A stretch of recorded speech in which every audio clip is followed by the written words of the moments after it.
analisis sentimen.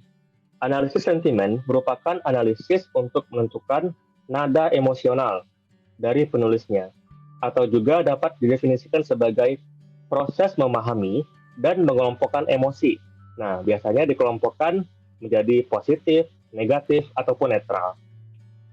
Lalu, keunggulannya sama kayak NER tadi, yaitu dapat menganalisis emosi dengan otomatis dan cepat, sehingga menghemat waktu dan tenaga.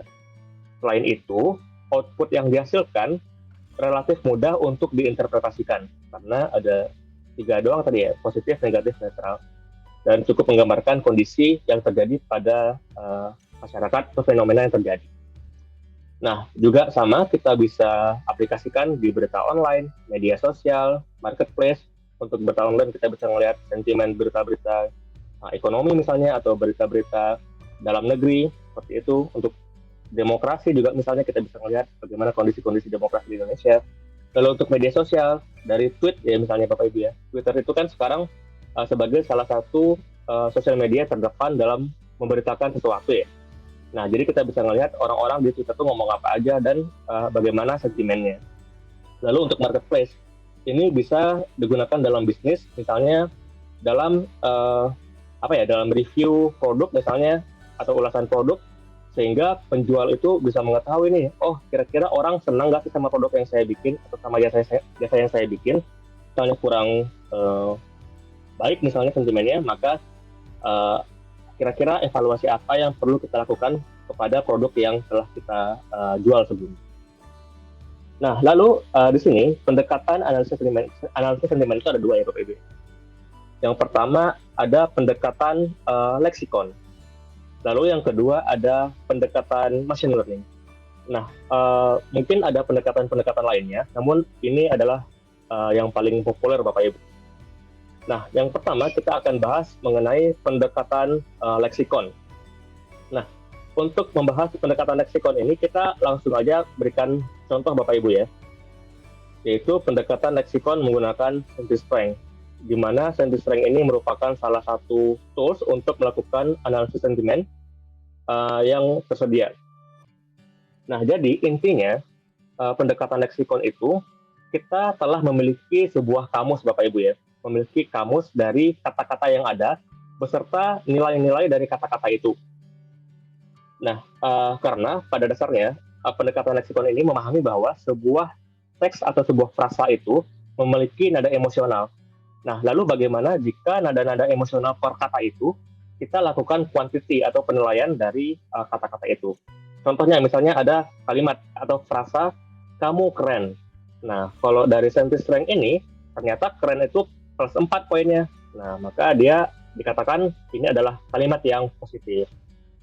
Lalu misalnya ada kalimat kamu tidak keren. Nah, ternyata dia juga dapat mendeteksi di sini ada kata negasi ya. Negasi itu kan berarti negatifnya. Kamu tidak keren, ternyata dikalikan jadi minus 1 jadi minus 4, artinya negatif. Lalu di sini ada kamu sangat keren. Nah, dia juga dapat mendeteksi di sini kalau ada kata-kata untuk penguat atau booster Bapak Ibu. Jadi kalau misalnya keren doang jadi 4, kalau ada sangat keren jadi plus 6 poinnya. Jadi semakin positif lagi seperti itu. Nah, lalu juga mendapatkan ini misalnya kalimat baru. Kamu keren tapi jelek misalnya. Nah, kerennya plus 4, jeleknya negatif 4. Jadi dia dianggap sebagai kalimat yang netral dari SentiStrength ini. Lalu kemudian kamu sangat jelek. Nah, maka dia sudah jelek minus 4 ditambah sangat jadi minus 6 ternyata ya, jadi negatif. Nah, jadi intinya kita itu sudah memiliki kamus kata-kata yang menunjukkan emosi beserta dengan skor-skornya. Nah, keunggulan dari pendekatan leksikon ini adalah kita itu tidak perlu melakukan training model Bapak Ibu ya. Kita hanya menggunakan dalam istilahnya itu adalah rule based. Jadi kalau misalnya ketemu kata ini dapat poin sekian. Kalau misalnya ketemu kata ini namun ketemu kata negasi dapat poinnya dikalikan minus 1 misalnya. Terus kalau misalnya ada kata keren ketemu kata sangat misalnya jadi nambah kerennya gitu. Terus kalau misalnya ada yang ini ya berseberangan keren tapi jelek jadi netral. Terus sangat jelek jadi minus 6 seperti itu. Nah, namun yang menjadi tantangan dalam pendekatan lexicon ini adalah kita itu perlu mendefinisikan dari awal kamusnya. Nah, itu yang menjadi pekerjaan yang berat karena kita itu harus menganalisis nih setiap kata-kata yang sering muncul itu kira-kira memiliki emosi yang positif, negatif, atau netral. Nah, lalu juga kelemahan dari sentence string ini adalah kalau misalnya kita ini menemukan sebuah majas yang apalagi bahasa-bahasa gaul atau alay ya, Bapak Ibu ya. Misalnya nih, kan kalau di Twitter itu sekarang banyak orang yang ngomong, wah makanannya enak banget, pengen meninggal gitu kan. Saking enaknya pengen meninggal. Gitu. Kan itu sebenarnya adalah negatif ya, tapi ternyata bagi masyarakat sekarang itu didefinisikan sebagai suatu kalimat positif karena saking enaknya pengen meninggal gitu kan.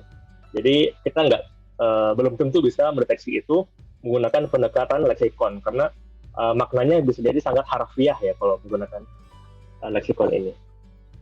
Nah untuk caranya seperti ini alur Bapak Ibu ya. Cek indikator khusus. Nah saya lupa menjelaskan tadi Bapak. Jadi sebenarnya yang dilaksanakan di website fenomena sekarang itu kan dari berita-berita neraca ya Bapak Ibu ya, berita-berita neraca dan ekonomi Bapak Ibu ya. Nah ternyata untuk neraca-neraca ini ada indikator-indikator yang ternyata memiliki makna yang kalau misalnya tinggi itu jelek. Anggap lagi nih, kalau misalnya angka pengangguran tinggi, nah itu kan sebenarnya makna yang negatif ya Bapak Ibu ya.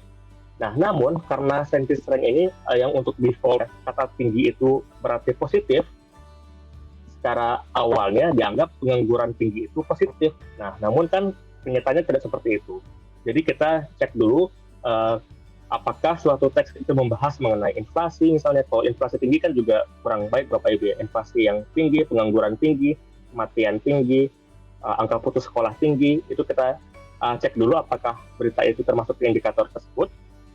Lalu kalau misalnya termasuk ke dalam indikator tersebut, maka kita akan menggunakan kamus yang berbeda. Jadi kalau misalnya kematian tingginya itu tidak menjadi positif lagi, tapi menjadi negatif. Lalu ada tokenisasi, di mana tokenisasi ini adalah mengubah kalimat ini menjadi kata-kata, kamu keren, kamu tidak keren, kamu sangat keren, menjadi kata-kata. Lalu kita cek apakah mengandung negasi ya. Nah misalnya tadi ini, kalau kamu keren, plus 4. Kamu tidak keren, karena ada kata negasinya, tidak keren menjadi minus 4. Lalu cek booster ini ya tadi ya, kamu sangat keren, maka dia ada boosternya, kata sangat ini akan menambah poinnya. Lalu cek idiom. Nah, idiom ini misalnya kamu ringan tangan. Ringan tangan itu kan artinya suka memukul Bapak Ibu ya. Maka itu negatif. Lalu misalnya kamu rendah hati, itu kan dua kata, namun tidak bisa diartikan secara harfiah ya. Kamu rendah hati. Maka dia dicek, kalau misalnya muncul kata rendah hati, maka dia dianggap positif.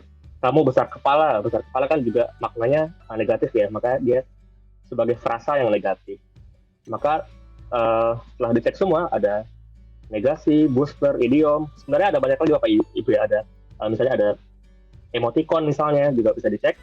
Namun kita pakai yang sederhana dulu, ada yang umum dulu ya, ada negasi, booster, idiom, kita scoring. Nah, lalu yang kedua adalah pendekatan machine learning.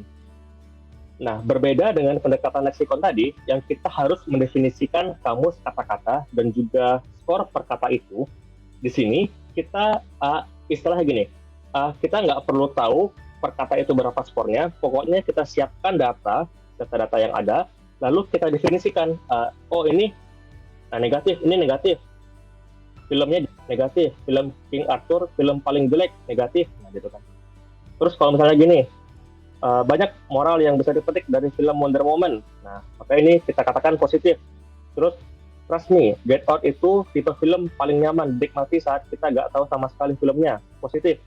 Nah, jadi tugas kita bergeser nih dari yang sebelumnya kita definisikan per kata, berapa skornya, sekarang kita definisikan per teks itu negatif atau positif atau netral, seperti itu.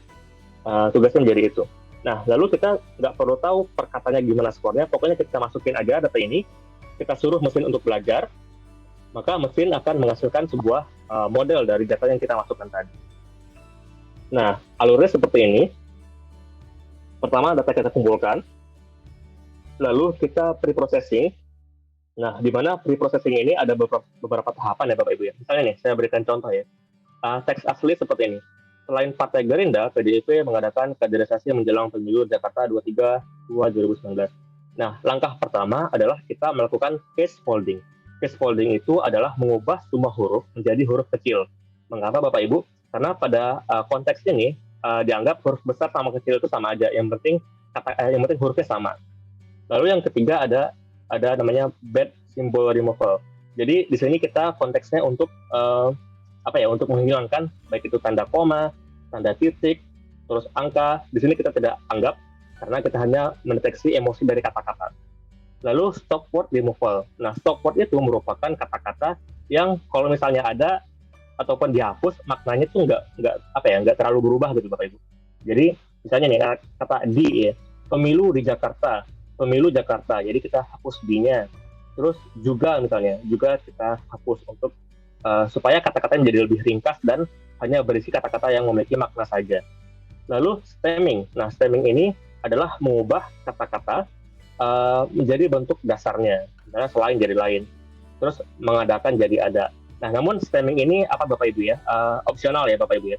Kadang-kadang ada model yang bagus kalau pakai stemming, ada yang kurang bagus malah kalau pakai stemming. Tergantung kebutuhan. Nah, lalu setelah kita pre-processing, kita melakukan feature extraction. Nah, apa itu feature extraction? Feature extraction itu adalah, jadi gini, kalau misalnya kita menjalankan model machine learning yang lain, misalnya kita pengen mendeteksi apakah hari ini bakal hujan atau tidak. Nah, hujan atau tidak itu kan kita bisa cek misalnya dari kecepatan angin lah, dari kelembaban udara, terus misalnya dari indikator yang lainnya. Maka kita bisa mendefinisikan apakah hari ini bakal hujan atau tidak. Nah, namun kan itu kan angka ya datanya. Suhu udara, suhu itu angka, terus kelembaban udara itu angka. Namun kan di sini kita berhadapan dengan data teks, di mana data teks itu tidak dapat langsung diolah oleh komputer dalam tanda petik ya Bapak Ibu ya. Jadi caranya adalah dengan cara memberikan bobot suatu kata atau term terhadap dokumen berdasarkan frekuensi kemunculan kata. Nah, misalnya di sini ada kata atau kalimat Earth is the third planet from the Sun. Terus sentence yang kedua adalah Jupiter is the largest planet. Nah, dari kata-kata ini, dari dua kalimat ini coba kita lakukan feature extraction. Nah, salah satu teknik feature extraction yang paling umum adalah namanya TF-IDF, yaitu Term Frequency Inverse Document-Versi. Nah, rumusnya seperti ini Bapak Ibu ya. Kita langsung aja coba lihat di sini. Earth is the third planet from the Sun, largest Jupiter. Jadi semua kata-katanya kita kumpulkan di sini apa aja yang uniknya. Lalu kita hitung term frekuensi. Jadi ini muncul berapa kali sih di sini di semua kata-katanya. Jadi Earth muncul sekali, is muncul sekali, the muncul dua kali, the, terus Sun sekali dan sebagainya. Lalu makna pasti term frekuensi ini artinya kalau semakin tinggi term frekuensi itu, maka akan semakin sering kata itu muncul pada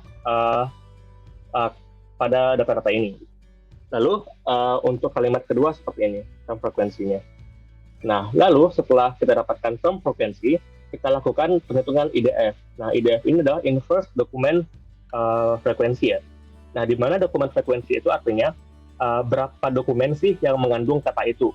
Jadi kan kalau misalnya ada kata dan misalnya, dan itu kan anggaplah kita tidak menghapus pokoknya ya. Dan itu muncul di semua berita. Artinya kata dan itu adalah kata yang sangat umum dan dianggap tidak cukup penting, artinya ya tidak cukup signifikan karena walaupun kemunculannya sering, tapi karena muncul di semua teks, artinya tidak begitu diperhitungkan dalam tanda petik seperti itu.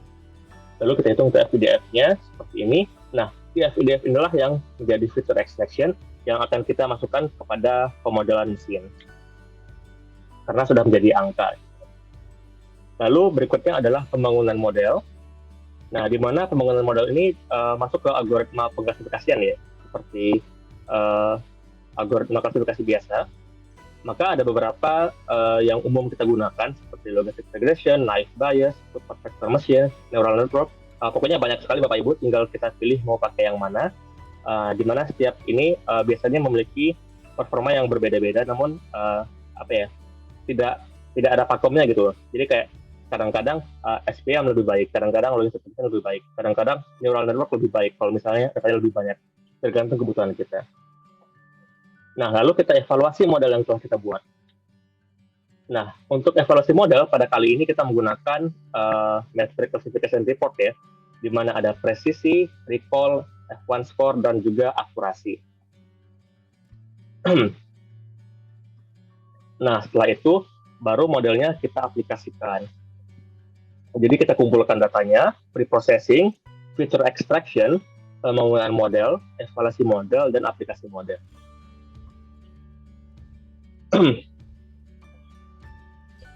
Baik Bapak Ibu, Kak Nancy, kira-kira aku masih punya waktu nggak Kak ya?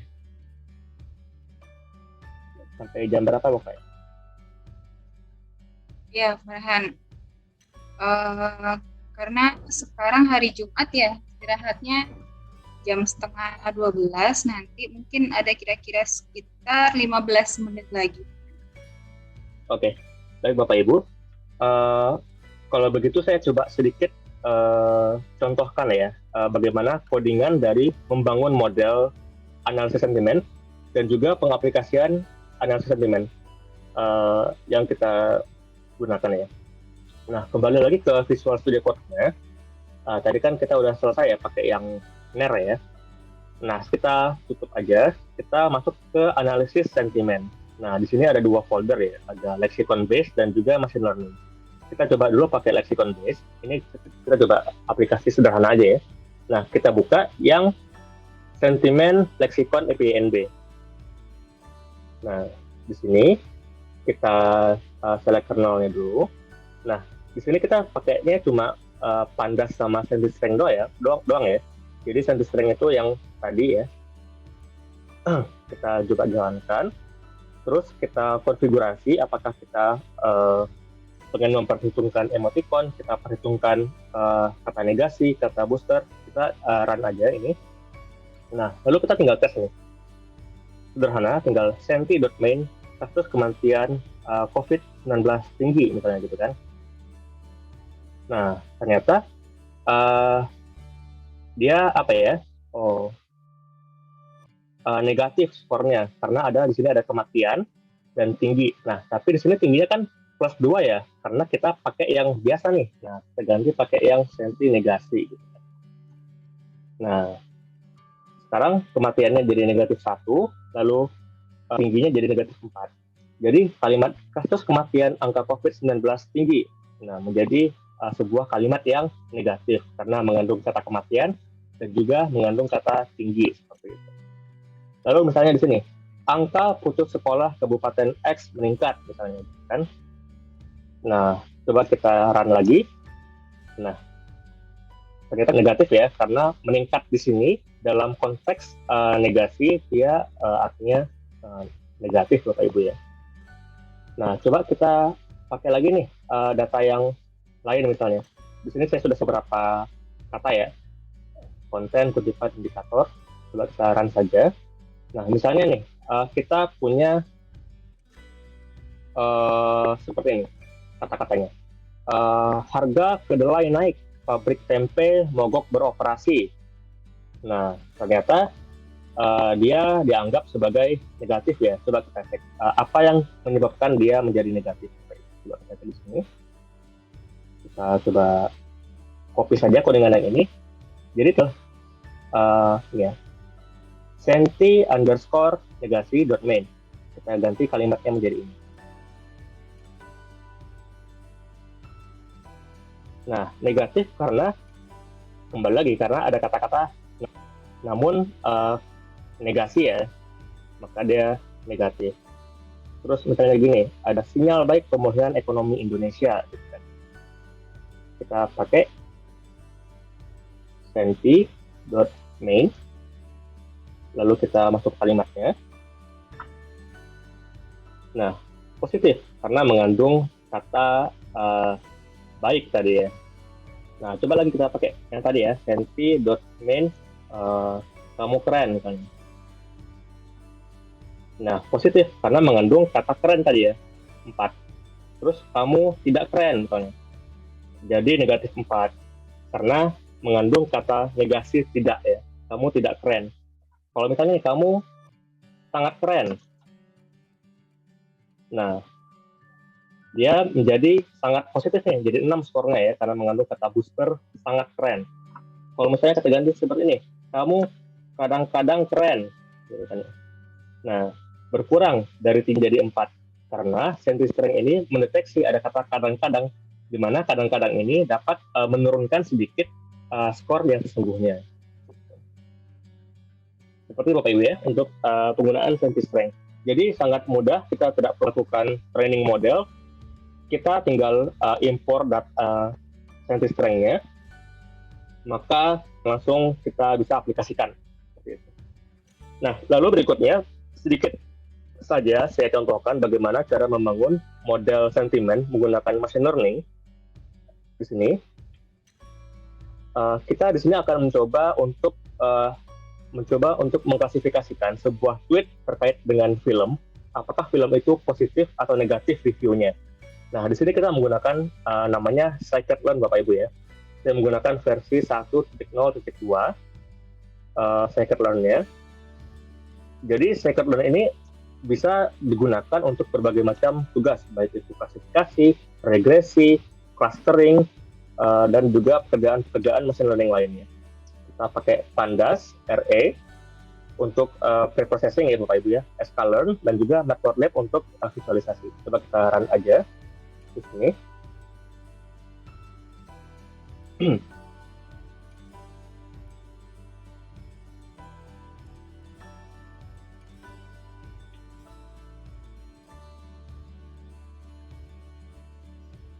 Kita import dulu library-nya, sudah selesai diimport, lalu kita masuk ke import datanya. Nah, dengan cara df sama dengan pd.csv tweet data. Nah, maka akan muncul nih ininya, data-data yang tadi ya, df 10. Nah, nih, jelek filmnya, apalagi fairness, nggak mutu, negatif gitu kan. Coba kita yang bagian bawahnya misalnya, yang positifnya. Nah, baru nonton Kartini, salah satu film nasional.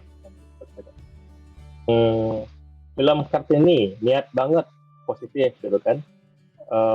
Menurutku Danur bagus dan cukup bangga, positif. Nah, jadi kita tinggalkan tweetnya apa, sentimennya apa, kita berikan kepada mesin. Nah, kita coba cek dulu nih, kira-kira ini datanya balance nggak ya? Nah, ternyata data yang di sini balance ya, sama masing-masing ada 100 yang negatif, 100 yang positif. Lalu kita coba ini ya, melakukan ini ya Bapak Ibu ya, melakukan oh ini salah, sebelum training harusnya. Nah, kita coba cek dari kata-kata itu, ternyata ada dari data tweet ini ada 3.047 data tweet ya. Jumlah katanya ada 3.047. Nah, lalu kita lakukan pre-processing kayak tadi ya. Kita ubah jadi huruf kecil, lowercase, lalu juga kita hapus tanda-tanda seperti ini, angka, tanda baca, kita hapus, lalu juga kita hapus stop word-nya Bapak Ibu ya. Nah, saya jalankan saja. Nah, selesai. Ternyata setelah kita cleaning, terdapat tinggal 2.215 kata yang tersisa. Jadi banyak sekali itu, ada angka, ada koma misalnya, ada stop word yang dihilangkan supaya data yang kita berikan itu benar-benar bersih dan hanya mengandung kata-kata yang memiliki makna yang signifikan. Nah, lalu kita split datanya menjadi training dan testing. Ini saya gunakan 30-70 ya, ininya, proporsinya. Lalu kita jalankan model pertama, yaitu multinomial naive Bayes ya. Nah, di sini kita menggunakan DF ya untuk feature extraction-nya. Lalu menggunakan multinomial naive Bayes. Tinggal kita run saja.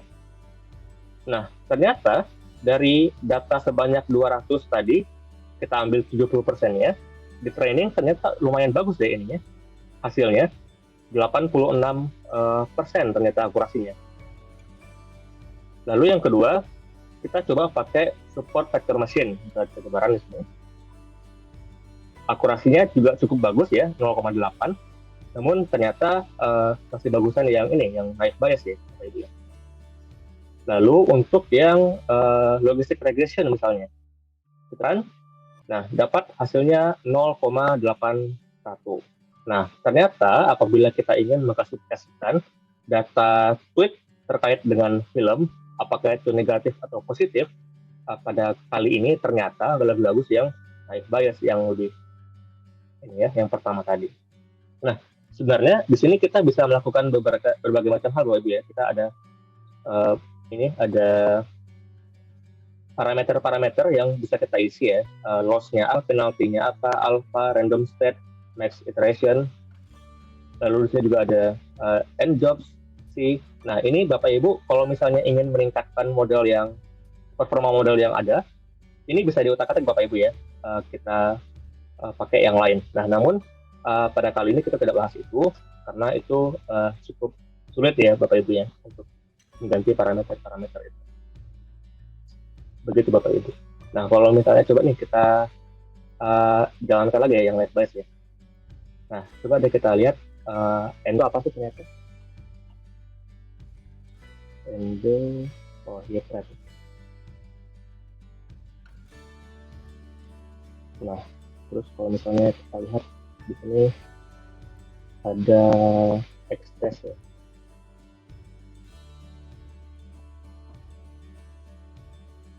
Nah, jadi ternyata nih kalau misalnya kita lihat